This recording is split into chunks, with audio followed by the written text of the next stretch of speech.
Verso 17, a palavra do Senhor diz assim: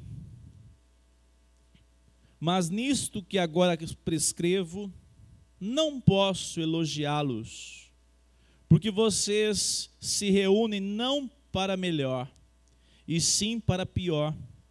Porque antes de tudo, estou informado de que quando se reúnem na igreja, existem divisões entre vocês. E eu, em parte, acredito que isso é verdade. E é necessário, ou melhor, e é até necessário que haja partidos entre vocês, para que também os aprovados se tornem conhecidos entre vocês. Quando, pois, se reúnem no mesmo lugar, não é a ceia do Senhor que vocês comem? Porque quando comem, cada um toma antecipadamente a sua própria ceia, enquanto um fica com fome e o outro fica embriagado. Será que vocês não têm casas onde podem comer e beber? Ou menosprezam a igreja de Deus e envergonham os que nada têm? Que posso dizer a vocês? Devo elogiá-los? Nisto certamente não posso elogiá-los, porque eu recebi do Senhor o que também lhes entreguei. Que o Senhor Jesus, na noite em que foi traído, pegou um pão e, tendo dado graças, o partiu e disse: isto é o meu corpo que é dado por vocês, façam isto em memória de mim. Do mesmo modo, depois da ceia, pegou também o cálice, dizendo: este cálice é a nova aliança no meu sangue. Façam isso todas as vezes que o beberem, em memória de mim. Porque todas as vezes que comerem este pão e beberem o cálice, vocês anunciam a morte do Senhor até que ele venha. Por isso, aquele que comer o pão ou beber o cálice do Senhor indignamente, será réu do corpo e do sangue do Senhor. Que cada um examine a si mesmo, e assim coma do pão e beba do cálice. Pois quem come e bebe sem discernir o corpo, come e bebe juízo para si. É por isso que há entre vocês muitos fracos e doentes, e não poucos que dormem. Portanto, se julgássemos a nós mesmos, não seríamos julgados, mas quando julgados, somos disciplinados pelo Senhor, para não sermos condenados com o mundo. Assim, meus irmãos, quando vocês se reúnem para comer, esperem uns pelos outros. Se alguém tem fome, que coma em casa, a fim de que vocês não se reúnam para juízo. Quanto às demais coisas, eu as ordenei quando for aí. Quanto às demais coisas, eu as ordenarei quando for aí. Oremos mais uma vez. Senhor, obrigado pela tua santa palavra. Obrigado, Senhor, porque nós somos instruídos por ela. Nós te bendizemos porque fomos alcançados pelo teu amor. Nós te louvamos porque o Senhor colocou em nós a tua palavra, Senhor. Nós temos alegria, nós temos a celebração de poder participar, de poder estudar, de celebrar o teu nome, de separar um dia para o Senhor e de modo especial essa noite participarmos da tua mesa. Nós te louvamos por todos esses privilégios, Senhor. Consagre nossas vidas a ti, que cada dia sejamos moldados à luz da tua palavra, Senhor. Receba toda a glória e louvor que é devida apenas ao Senhor nesta noite. Nós oramos assim humildemente em teu nome, Jesus. Amém. Amados irmãos, nós estamos estudando a carta de Paulo aos Coríntios. Até me confundi, né? Coríntios nós começamos no início desse ano. A gente tem poucos capítulos, então foi mesmo agora em janeiro, né, que nós começamos. E agora nós chegamos no capítulo 11. O capítulo 11 vai tratar a respeito de algo que para nós parece estranho. Notem que o apóstolo Paulo diz assim, que ele não tem motivo para elogiá-los, verso 17. Porque ele ficou sabendo, assim como ele ficou sabendo das divisões que aconteciam, ele também recebeu as informações que o que estava acontecendo era muito sério. Olha só, verso 19. É necessário que haja partidos entre vocês, para que também os aprovados se tornem conhecidos entre vocês. E aí ele continua: quando, pois, se reúnem no mesmo lugar. Por quê? Porque a igreja, naquele contexto, nem sempre se reunia no mesmo lugar. Muitos autores, comentaristas, dizem que a igreja se reunia muitas vezes em casas. Eles se reuniam nas casas. Mas quando acontecia esse momento de celebrar, e nós vamos ver aqui que antes de celebrar a ceia, eles celebravam algumas festas, e a principal delas é a chamada festa ágape, ou HP. Essa palavra que está relacionada a uma confraternização entre irmãos, que quando teve origem, a igreja primitiva participava dessas festas, todas voltadas para a comunhão. Quando você pega a palavra de Deus e lê Atos capítulo 2, diz lá a palavra do Senhor que havia entre eles uma comunhão e partilhavam do pão. Eles comiam as refeições em qual dia? No dia do Senhor, no primeiro dia da semana. E eles faziam isso de maneira comunitária. Havia uma celebração que era de fato uma refeição. E essas festas, ágape, elas apontam para uma reunião em amor. Essa era a ideia original. É dali que surge o contexto de você dizer, mas como é que podia alguém comer demais e até se embriagar na ceia do Senhor? É muito diferente do nosso contexto hoje, onde nós separamos a ceia, de fato, o momento onde só os dois elementos, o pão e o cálice, são apresentados à igreja. Então, perceba o que está acontecendo. Verso 20. Quando, pois, se reúnem no mesmo lugar, não é a ceia do Senhor que vocês comem. Porque quando comem, cada um toma o quê? Sempre tem um apressado. A sua própria ceia. O que eles faziam? Para participar da festa ágape, essa festa do amor, essa relação onde surgiu de maneira comunitária, cristocêntrica, mas que foi se perdendo ao longo dos séculos.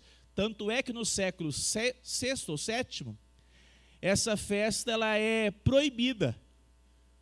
Porque vocês já perceberam o que aconteceu aqui? No primeiro século a turma já estava enchendo o caneco. Naquela época o vinho era muito comum no contexto da Palestina.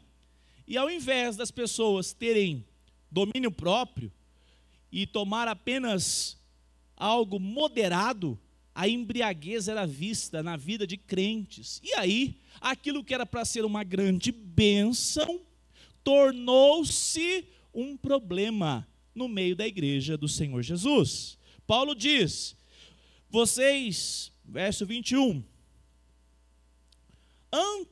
antecipadamente tomam a sua própria ceia. Ou seja, eles participavam desse momento, cada um levando, muitas vezes, aquilo que seria comido na celebração.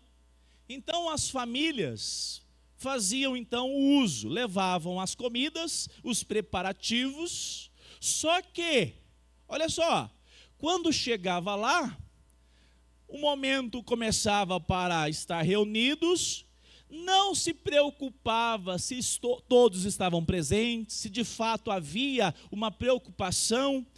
Há um contexto aqui, inclusive, que aqueles que tinham mais posses levavam coisas bem assim, diferenciadas. E quando a mesa era colocada, eles rapidamente consumiam aquele alimento mais nobre. E nesse contexto, muitos dizem que havia um grande grupo, a igreja sempre foi formada de mais gente simples, trabalhadora ou gente elitizada e rica? simples e trabalhadora. Tinha muitos, inclusive, escravos. Tinha muita gente que trabalhava de maneira que havia uma dificuldade para chegar no local e chegavam muitas vezes atrasados devido à demanda de trabalho. E quando chegavam, não tinha mais nada para participar. Aquilo que era para ser uma festa comunitária se tornava um escândalo no meio da igreja. Paulo diz, olha só a palavra dura que Paulo diz, verso 17.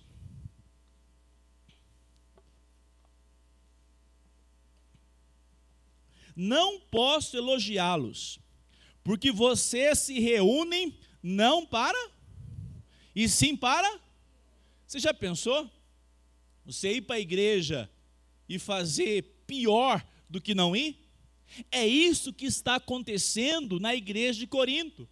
Eles estão se reunindo de modo que a preocupação deles não estava em celebrar a comunhão, não era de fato em lembrar-se do que o Senhor Jesus fez na cruz, mas estavam preocupados com o seu próprio estômago. Estavam preocupados em agradar pessoas que tinham a mesma maneira de pensar, talvez o mesmo status econômico. Essas coisas são antigas na sociedade e adentraram a igreja. E o que acontecia? Havia, digamos, grupos que estavam sendo privilegiados em detrimento de outros. Uma mesa que era para ser a mesa graciosa, celebrando a unidade em Cristo, era uma mesa da discórdia. Paulo diz, então, que essa realidade está trazendo um mal para aquela igreja local. Verso 21. Porque quando comem, cada um toma antecipadamente a sua própria ceia, enquanto um fica com fome e o outro fica embriagado. Será que vocês não têm casas onde podem comer e beber? Muitos vão apontar que nesse versículo é uma afirmação, que eles se reuniam em algum lugar. Porque aqui Paulo está dizendo, vocês não têm casas, não? A ideia é que eles estão em um outro local, talvez um local aberto. Eles não tinham prédios como os nossos hoje, até porque havia toda uma, digamos assim, uma característica de iniciação à igreja cristã. Talvez um cenáculo, um local cedido, talvez. Mas eles se reuniam e Paulo diz, é melhor vocês voltarem para casa, seus glutões, seus beberrões. Olha que palavra dura. Por quê? Porque eles fizeram da casa do Senhor, da mesa do Senhor, um local, ao invés de ser para comunhão com Deus, comunhão com o próximo, era na verdade uma desculpa para encher o próprio estômago e se embriagarem. Verso de número 22 ainda. Ou menosprezam a igreja de Deus e envergonham os que nada têm. Olha só, porque acontecia também disso. A pessoa era tão simples, que quando ela passava a semana, ela pouco levava.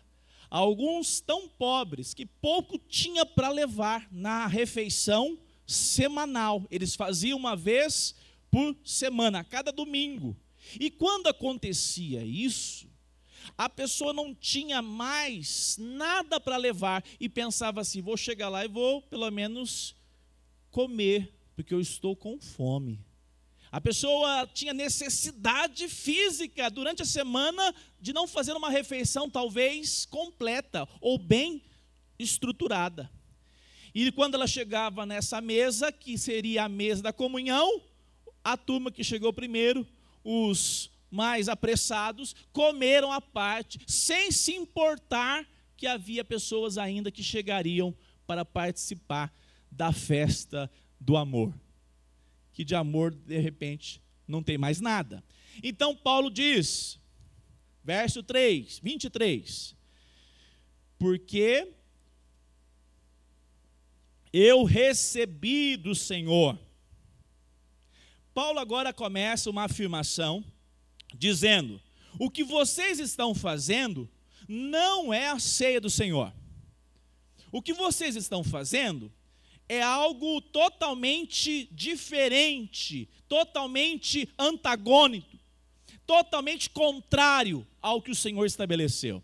Só para você entender, a festa ágape, as pessoas levavam a refeição, muito parecido com o que Jesus fez. Jesus, quando foi instituir a ceia, ele falou para os discípulos que iria comer com eles o que antes? A Páscoa. E Jesus se assentou no cenáculo e disse: desejo participar com vocês dessa Páscoa. Eles foram para fazer uma refeição da Páscoa. Por isso, aqui na igreja primitiva, eles faziam essas festividades, uma mesa farturenta, e de repente, durante a cerimônia, eles paravam e diziam: vamos agora celebrar então a ceia do Senhor. Eles estavam se alimentando, eles paravam, nada errado, mas eles estavam então apresentando: agora nós vamos celebrar a ceia do Senhor. Pegava o pão e pegava também o cálice. Mas notem, Paulo reprova, não por causa do modus operandi, ou seja, não era errado fazer uma refeição e depois pegar o pão e o cálice. O erro estava na forma que a igreja estava participando dessa ceia, que na verdade Paulo diz que não é ceia do Senhor. Verso 23, então: porque recebi do Senhor, que também lhes entreguei, que o Senhor Jesus, na noite que foi traído, pegou um pão, e tendo dado graças, o partiu e disse: isto é o meu corpo que é dado por vocês. Façam isto em memória de mim. Nós não sabemos, muito provável, Paulo tenha tido uma revelação do próprio Senhor Jesus, ou ele tinha já contato com os escritos sinóticos, que são os primeiros evangelhos. Mas o que mais importa é que ele diz: recebi do Senhor. É a melhor coisa que tem um pregador para dizer. Se eu vier aqui e falar assim: ó, eu estou dizendo porque eu sei, está por fora. Mas se o pregador vier aqui, e pode ser o apóstolo Paulo, dizendo: recebi do Senhor. Olha só a afirmação do apóstolo Paulo. E ele vai apresentar a respeito do corpo, a respeito do sangue, e já nós vamos voltar nesse aspecto. E no final, eu quero destacar 3 aspectos hoje. Então, a introdução, verso 27. Por isso, aquele que comer o pão ou beber o cálice do Senhor indignamente, será réu do corpo e do sangue do Senhor. Que cada um examine a si mesmo, e assim coma do pão e beba do cálice. Muito bem, amados irmãos, eu quero então nesta noite trabalhar esse tema, a ceia do Senhor. Será o tema, de fato, desta noite. Um primeiro aspecto: o Senhor nos chamou para uma vida comunitária. Como é difícil, para não dizer impossível, nós vivemos de maneira comunitária, mas vivemos do modelo que Cristo estabeleceu. Mas por que, pastor, que é tão difícil? Você lembra de Gênesis? O que aconteceu quando Adão pecou? Quando ele recebeu o chamado de Deus, qual foi a atitude de Adão? O isolamento que bate no seu coração. Esses dias eu falei a respeito da Olívia para minha cunhada, ela ficou dando risada, porque eu falei assim: olha aí, uma menina que tem um coração adâmico. Ela falou: o que é isso? Eu falei: você não sabe não? Um coração já marcado pela presença do pecado. Você tem um coração adâmico, você tem a tendência de se isolar. Nós temos a tendência de vivermos e caminharmos sozinhos. Percebe que quando Deus chamou Adão, ele se escondeu? Quando Adão foi convocado por Deus, Era sempre assim? Não. Deus visitava Adão todos os dias. Mas quando ele toma do fruto da árvore do conhecimento do bem e do mal, ele agora tem um entendimento revelado que ele é um pecador. E na verdade ele está em rebelião contra Deus. E o que ele faz? Ele se isola de Deus. Ele quer se esconder, ainda que seja com folhas de figueiras. Então, nós podemos notar que o coração do homem, ele caminha de maneira isolada de Deus. Ele deseja isolamento de Deus, mas não só de Deus, na vertical e na horizontal. Você lembra do primeiro casal de irmãos? Casal não, eram 2 rapazes. Adão teve Abel, Caim e Abel. Os 2 irmãos estavam no campo e aconteceu um assassinato. E quando Deus perguntou para Caim do seu irmão, o que ele responde? Sou por acaso tutor do meu irmão? Eu tenho que prestar conta do meu irmão? Só tinha ele e o irmão para conviver.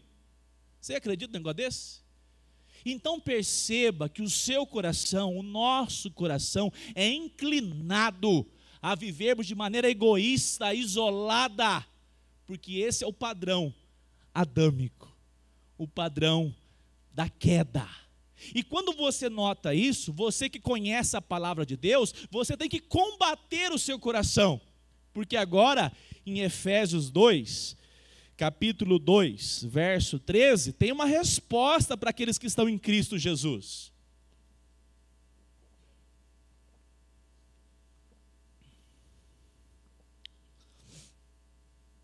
Mas agora, em Cristo Jesus, vocês que antes estavam longe, foram aproximados pelo sangue de Cristo.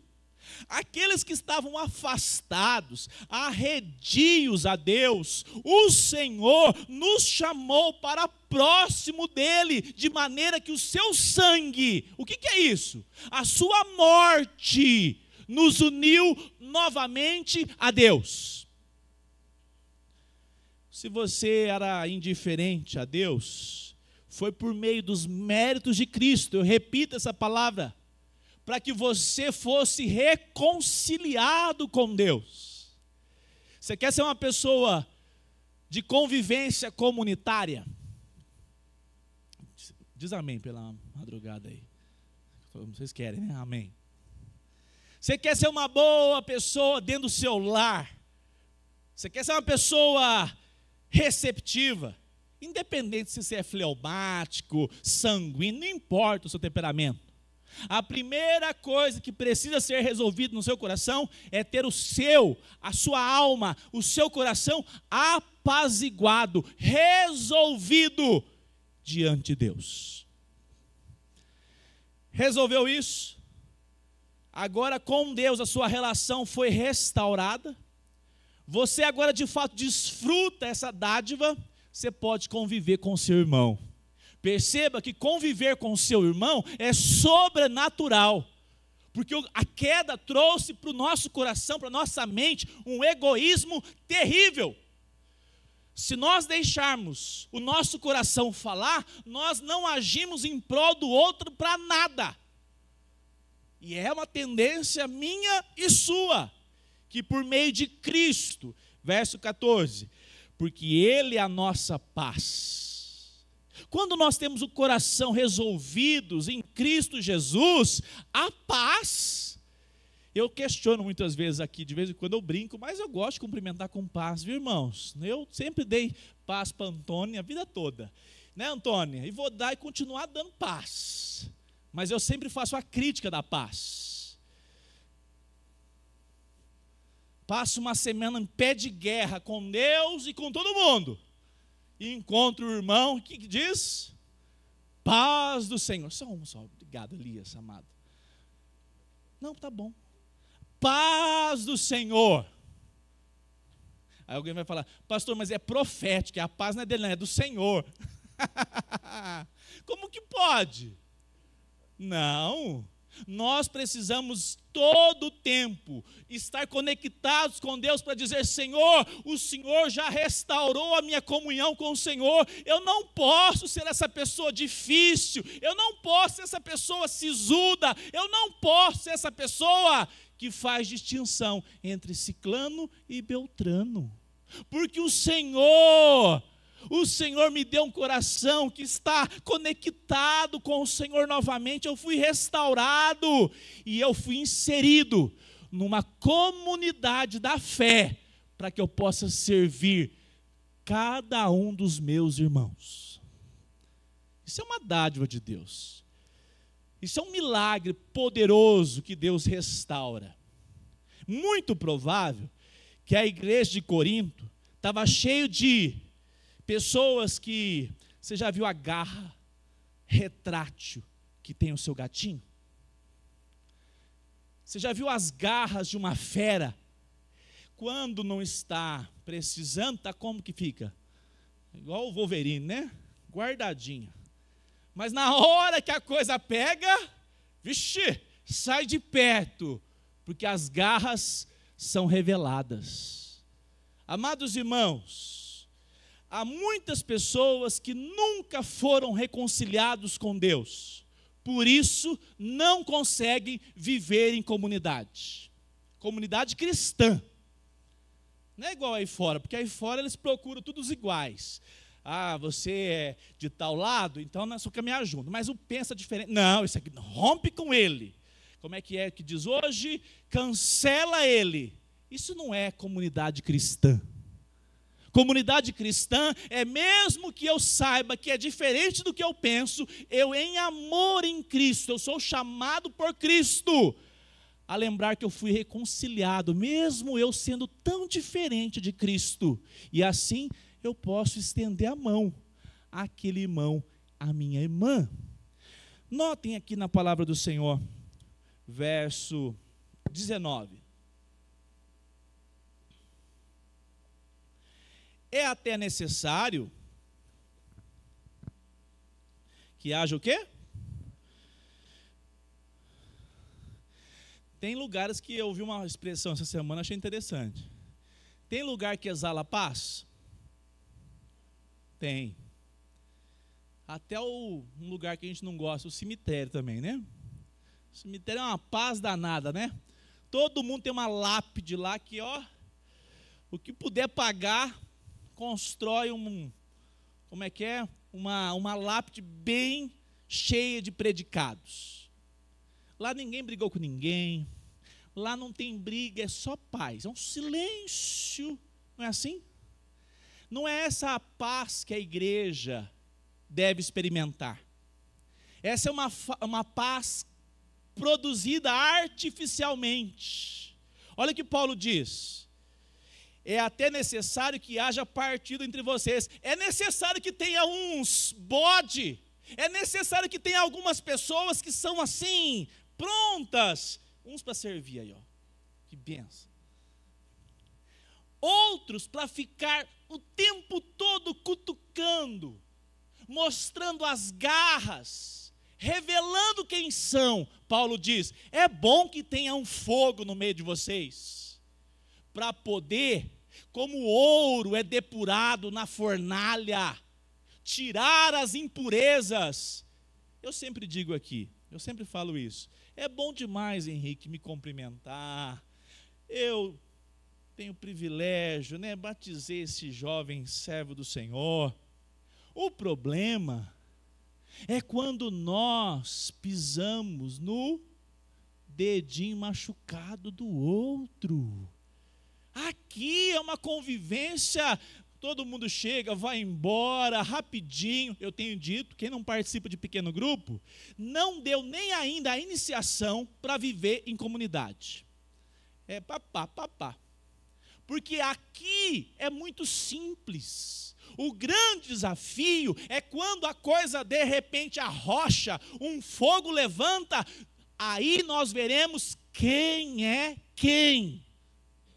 Quem é revelado com o fogo. Quem é revelado nas dificuldades. E assim Paulo diz: é bom que tenha partido entre vocês, para que também os aprovados, olha, no meio de pessoas que estão querendo produzir o mal, pagar o bem, o mal com o bem, não, o mal com o bem, fazendo uma injustiça. Paulo diz, é bom que tenha isso, para ver de fato quem são os crentes em Cristo Jesus na igreja de Corinto. Então Paulo está preocupado com a unidade. Amados irmãos, essa é uma relação importante, porque a igreja do Senhor Jesus foi chamada a você, olha só, presta bem atenção aqui, irmão, coisa mais difícil é viver a vida comunitária. Vim aqui, ir embora, passar a semana desligado, se bobear e dar falta no outro domingo, é coisa simples. Agora, conviver como igreja, por exemplo, quero perguntar aqui rapidamente, quantos voluntários já estão para fazer a feijoada? Olha lá, hein? Gaguejou, quase não falou. Quantos estão envolvidos para trocar o extintor? O extintor estava vencendo faz uns 3 anos. Nunca me esqueço, o pastor Hermes falou isso, eu não me esqueço. Mas tem que ser só o Paulo?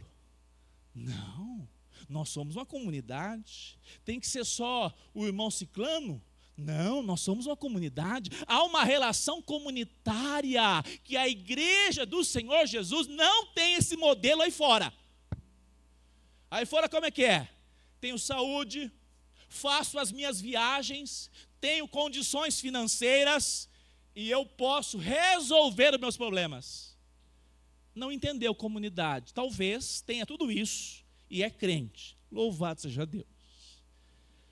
Mas hoje, quando a gente nota irmãos em Cristo Jesus com dificuldades, enfermos. Quem estava de manhã aqui? Vocês estão trabalhando de manhã? Quem não está vindo de manhã está trabalhando? Espero que sim. Porque só por isso, para não poder participar da escola bíblica. Quem orou pela Sueli durante essa semana? Está internada faz 1 semana. Nós estamos muito preocupados, desejosos que Deus visite a Sueli com graça. E eu quero fazer um desafio. Se você não orou pela Sueli, nossa amada irmã, essa semana, você ainda não está inserido nessa comunidade. Pastor, é muito forte isso. É para você pensar. É para você avaliar de fato a nossa relação comunitária. O Zé Alves pegou e falou assim, pastor, hoje a turma faltou lugar lá na intercessão pela igreja. Eu falei, que bênção, Zé Alves.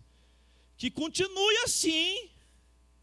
Porque coisa bonita é você ir lá para o fundo da igreja, ninguém está vendo. Você fala, Senhor, abençoa o culto, para que os visitantes sejam abençoados, para que a palavra toque o coração de quem precisa, da maneira certa, que só o Senhor sabe.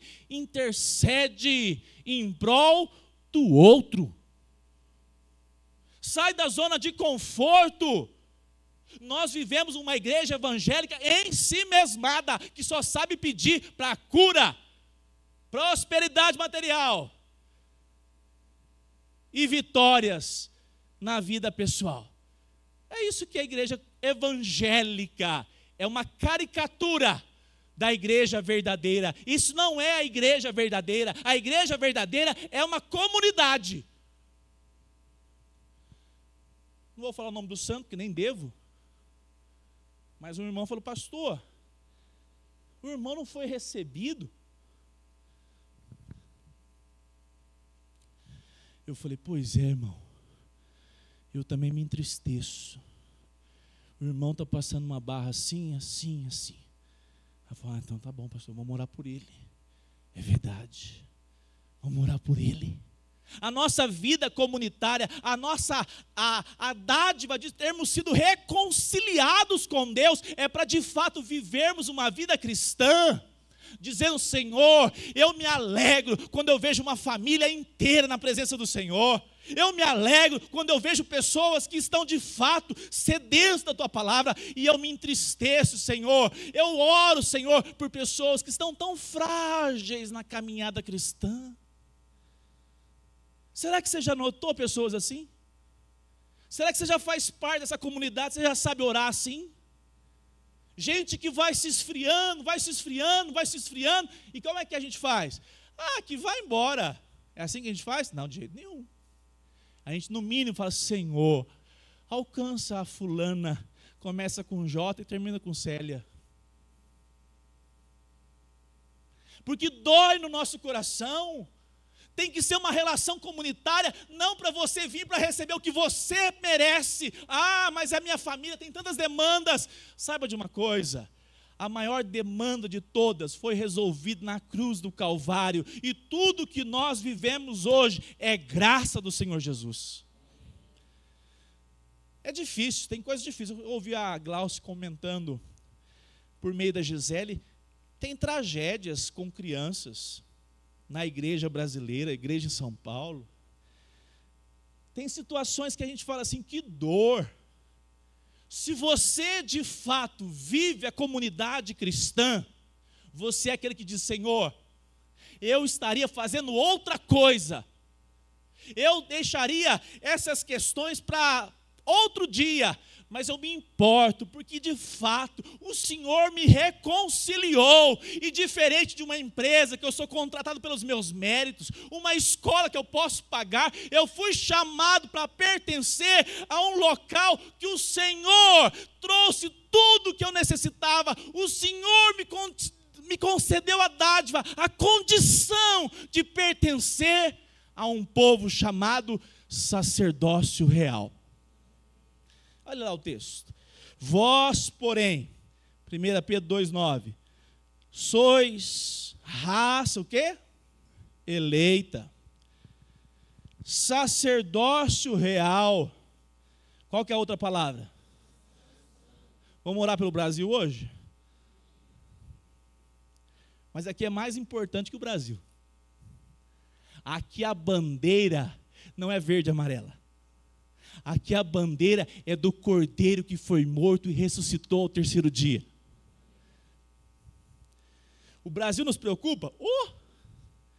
Mas te alegra saber que a sua nacionalidade não é definida. O seu futuro não é definido pela sua nacionalidade. O seu futuro é definido por meio da pessoa bendita de Jesus Cristo. Vai viver aqui com Lula mais um tempo, misericórdia, com sei lá quem, misericórdia também, porque muda de um lado para o outro. Vou fazer um parênteses. Eu sou tão moderado, eu nem critico. Eu fui falar uma palavra, o irmão já ficou bravo comigo. Falei: irmão, perdoa eu, Eu falei uma palavrinha, Camila. A turma da esquerda é meio complicado. Pronto, ixi. Deixa eu dar uma palavrinha para essa irmã. O povo da esquerda é complicado, da direita também é. Mas nós vamos ter um dia que o nosso bendito Senhor e Redentor reunirá essa nação para viver em comunhão perfeita eternamente. Nós aguardamos esse dia, na verdade. E que Deus nos dê governantes comprometidos com a família, com os valores, enquanto nós estivermos aqui. Nós desejamos isso também. Muito bem, a palavra do Senhor diz assim, que nós somos nação, povo de propriedade exclusiva de Deus. Se você entender isso, você nota que agora você tem que romper com a sua vida em si mesmada. Não tem mais como você viver apenas para você.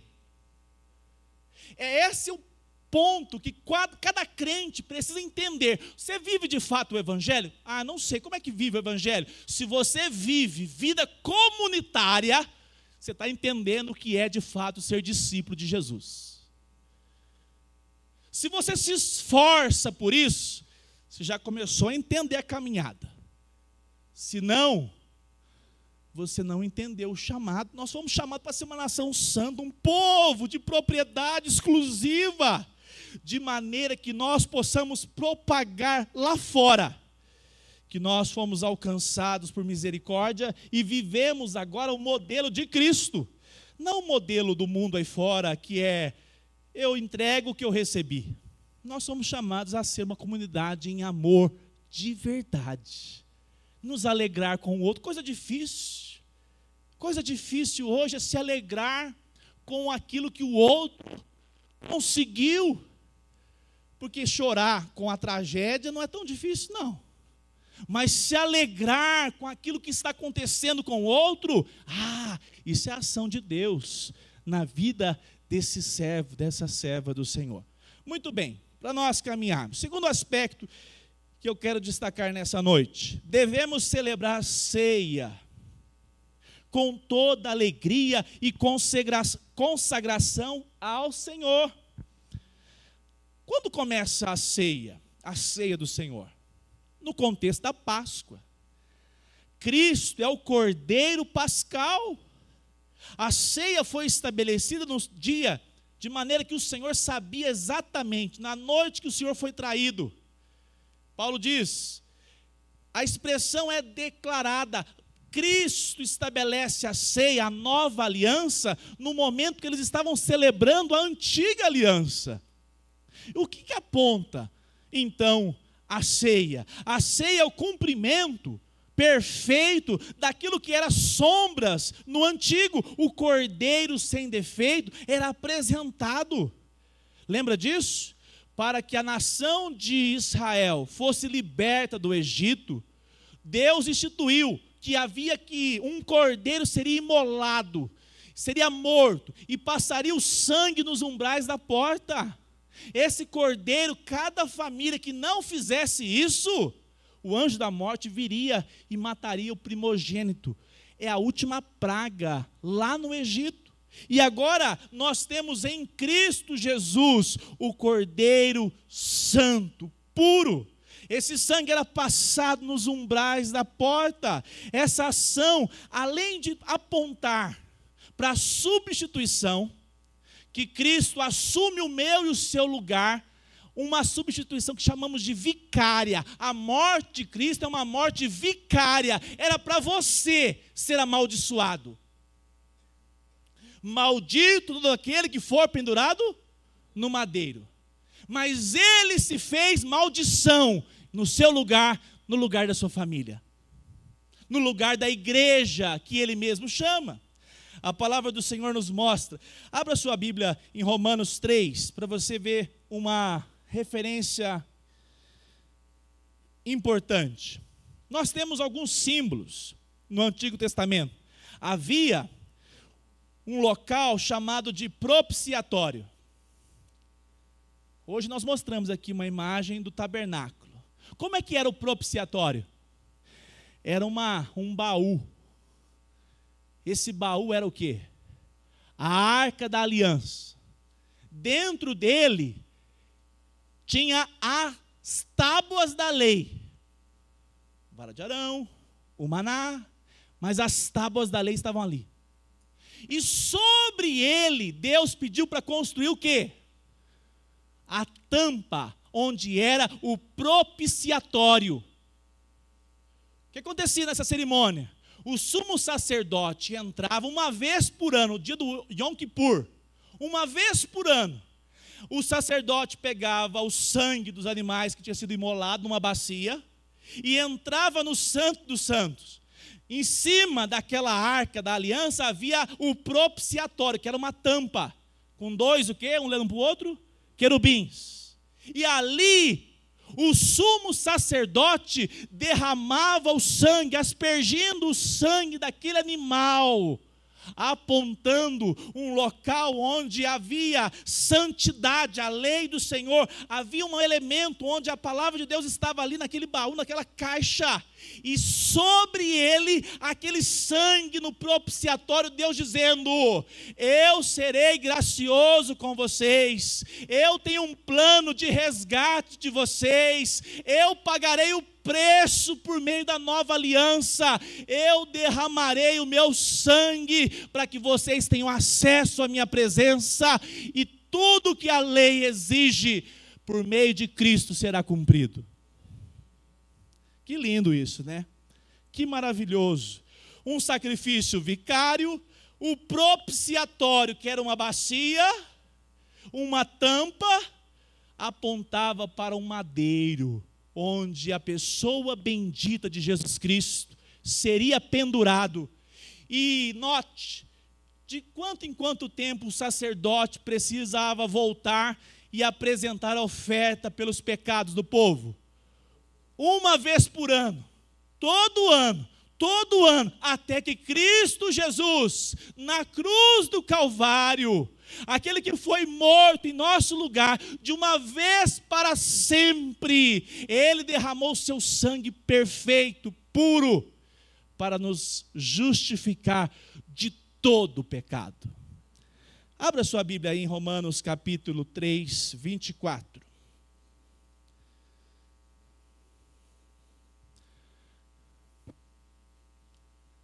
Vamos ler juntos? Olha lá, na projeção, se você quiser. Sendo justificados, vamos lá? Gratuitamente, por sua graça, mediante a redenção que há em Cristo Jesus.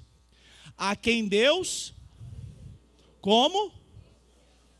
No seu, mediante. Olha só, o que acontecia, segura aí, o que acontecia no Antigo Testamento, na Antiga Aliança, apontava, era só símbolo daquilo que seria executado plenamente pela pessoa bendita de Jesus Cristo, a pessoa do Filho. Ele foi pendurado no madeiro e por meio do seu sangue, ele faz o quê? Propicia você estar na presença de Deus. Ele agora abre o caminho por meio da propiciação. Ele se faz propício para que você acesse a um Deus que é santo. Diz amém. Louvado seja o nosso Senhor Jesus. Hebreus 9, 11, rapidamente eu vou ler o 11 e o 12. 9, 11 e 12. Quando, porém, Cristo veio como sumo sacerdote dos bens já realizados, mediante o maior e mais perfeito tabernáculo, não feito por mãos humanas, quer dizer, não desta criação, e não pelo sangue de bodes e de bezerros, mas pelo seu próprio sangue, ele entrou no santuário, quantas vezes? Uma vez por todas, e obteve eterna redenção. Todos os pecados da antiga aliança estavam suspensos. Todos os pecados da antiga aliança não eram perdoados por meio de sangue de bodes, sangue de novilhas. Não! Eles apenas eram suspensos. Quando o povo de Israel fazia aquilo ali, cumpria aquele ritual, Deus dizia: isso mesmo, cumpre o que eu pedi, cumpra as minhas ordenanças, porque logo chegará a nova aliança, onde o meu filho entrará pela última vez no santuário, e esse santuário não feito por mãos humanas, mas ele vai fazer algo de uma vez por todas, e vai pagar o preço de todos os pecados da antiga e da nova aliança para todo sempre. Que lindo e maravilhoso observarmos a ação de Deus. João Calvino diz: a ceia é a continuação e perfeição da Páscoa. O que era sombra no Cordeiro Pascal cumpre-se plenamente em Cristo.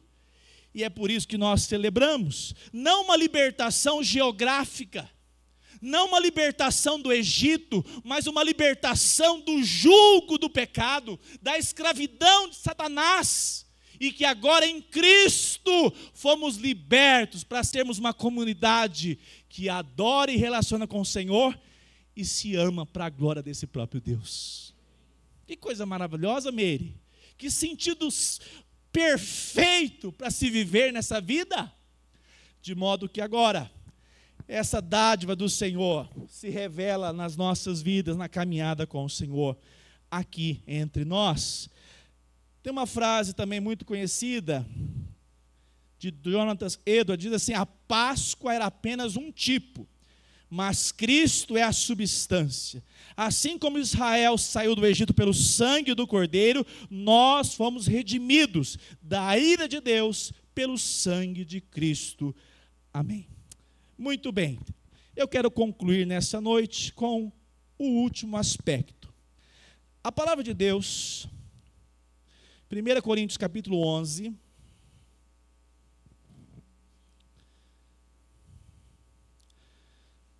verso 24.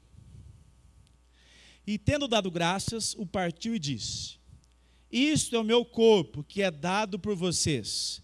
Façam isso em memória de mim. Tem muitas pessoas que acham que essa mesa aqui na frente é apenas um memorial. É um dia qualquer que você vai na igreja, porque tem esse ritual, e eu participo. Apenas um memorial do que aconteceu. Uma informação importante para você: é muito mais do que um memorial. É um memorial porque nós relembramos o que foi feito na cruz. Mas para nós, que somos pertencentes ao que o Senhor Jesus conquistou na cruz, é um símbolo. Nós chamamos de sacramento. O que é um sacramento? É um sinal externo. Por exemplo, um batismo. Como é que nós batizamos aqui os crentes? É com o quê? Com água. O que a água simboliza?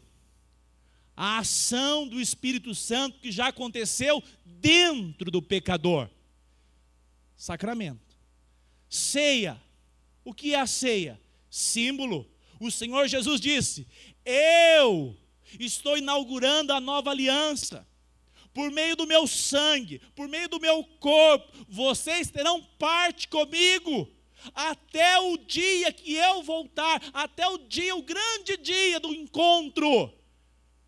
E ele diz: por isso, tomem do pão e tomem do cálice. Símbolo, sacramento instituído pelo Senhor Jesus. Esse simbologismo não é apenas um símbolo banal, mas um sacramento, porque foi o próprio Senhor que estabeleceu.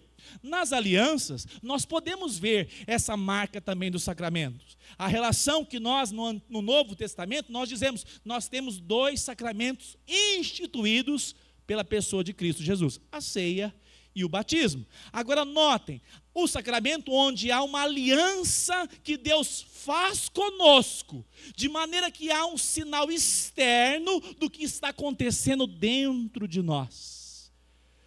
Quem vai comer do corpo e do sangue do Senhor Jesus?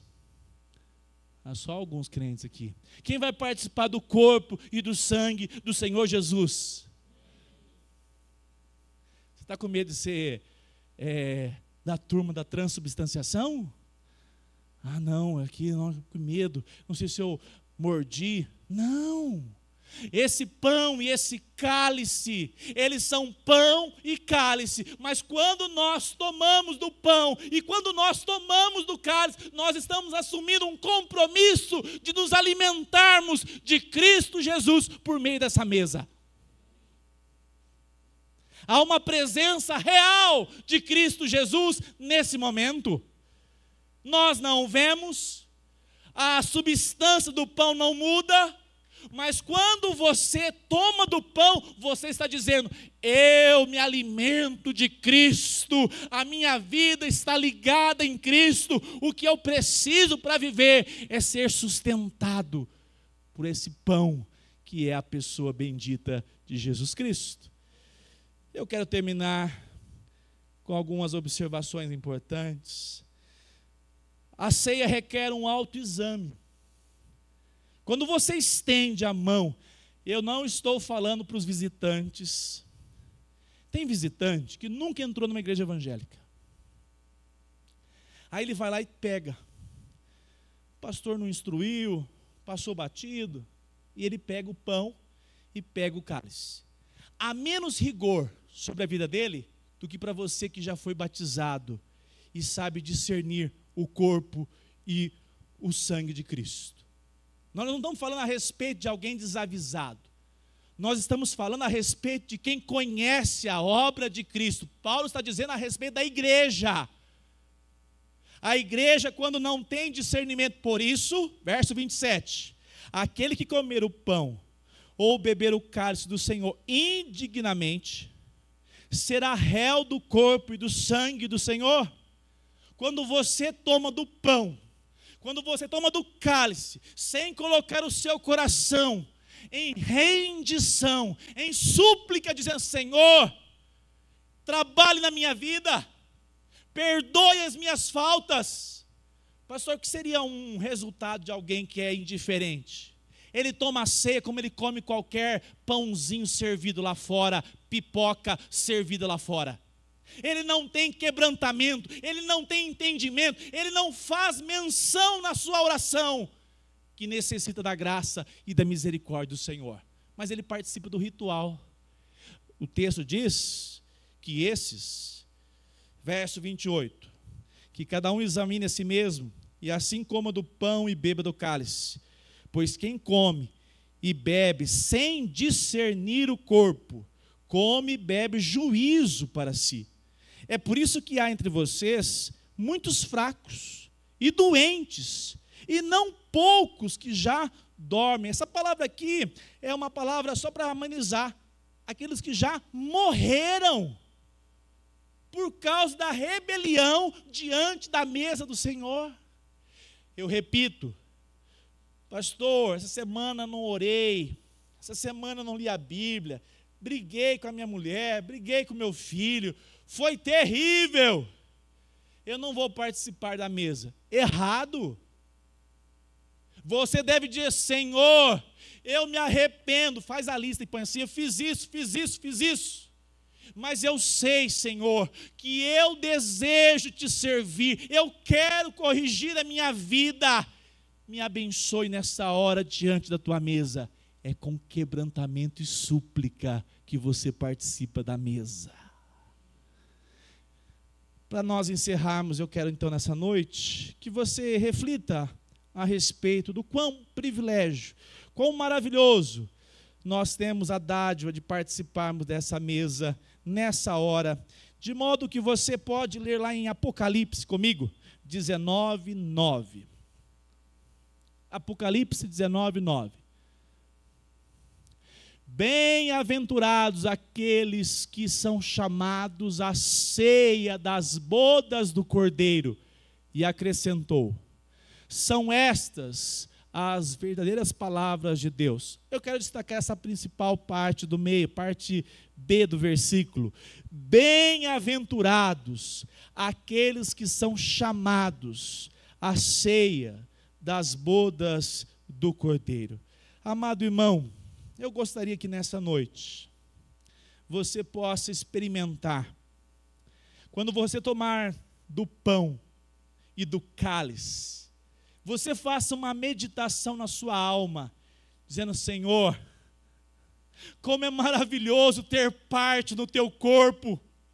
A tua morte foi a morte vicária, me substituindo. A tua morte é minha morte, porque agora eu estou unido ao Senhor, eu vivo para ti. Quando você participar do cálice, você diga: Senhor, eu faço na minha vida com o entendimento certo de que a minha vida está reconciliada com o Senhor, reconciliada com os meus irmãos. Alguém pisou no seu pé essa semana? Que milagre, ninguém pisou? A gente pisa, Priscila. Dá uma palavra que você não gosta, a gente fica jururu. Sabe o que você faz na ceia? Vem no seu coração, você fala: Senhor, perdoa esse meu irmão, ele foi chatinho comigo, mas eu perdoo, porque é meu irmão em Cristo Jesus. Você reconcilia. Você diz: Senhor, eu estou aqui para te servir, eu quero que o teu nome seja glorificado nas minhas palavras, na minha mão estendida, não porque o outro merece, porque coisa mais fácil é gostar de gente que gosta da gente, não? Todo mundo só fala sim para a gente, é todo mundo fácil de gostar. O grande desafio é quando nós somos contrariados. Que Jesus Cristo nos dê um coração cada dia mais apaziguado pelo poder do Espírito Santo de Deus. Fique em pé nesse momento.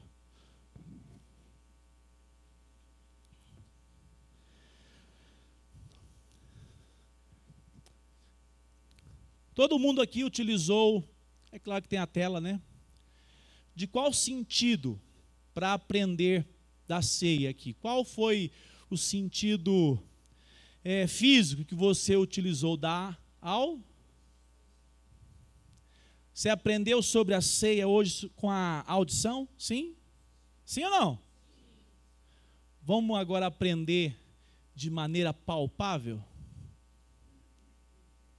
A pregação da palavra do Senhor é feita de maneira que você ouve e vai para o seu coração. Os que vão participar da ceia hoje têm uma lição maravilhosa. É um momento onde você pega na sua mão o tato, o olfato é despertado em você, fazendo você relembrar o que foi o sangue na cruz do Calvário, o que foi o seu corpo rendido, maltratado naquela cruz, nas suas mãos. Uma lição que você tem então todos os sentidos envolvidos. Eu convido aqui à frente os presbíteros.